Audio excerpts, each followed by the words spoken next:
इस क्वेश्चन में आपको जो निकालना है वो इसका वैल्यू निकालना है एक्स वेक्टर का मोड, और ए जो है एक यूनिट वेक्टर है और ये कंडीशन आपको दिया हुआ है। सबसे पहला काम करेंगे हम लोग, इसको लिख लेंगे, ये x vector minus A vector और ये एक्स वेक्टर प्लस ए वेक्टर, ठीक है, इक्वल टू 12 दिया हुआ है।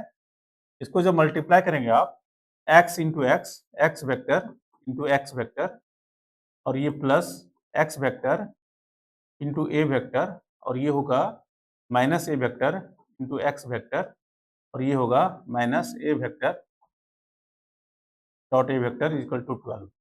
अब ये जो है आपका एक्स डॉट एक्स वेक्टर, ये होता है मोड एक्स वेक्टर का मोड के स्क्वायर, और ये जो होता है plus X vector dot A vector, इसको लिख सकते हैं हम minus X vector dot A vector, और ये जो होता है A vector dot A vector, vector A का मोड का स्क्वायर होगा इक्वल टू 12 हो गई।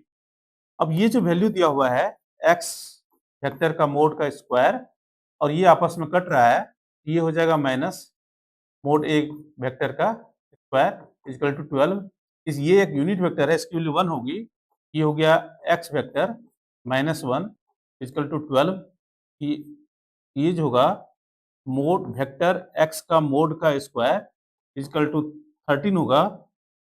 वेक्टर एक्स के मोड का वैल्यू हो जाएगा root under 13। This is the required answer of this given questions. I hope you understand. Thank you.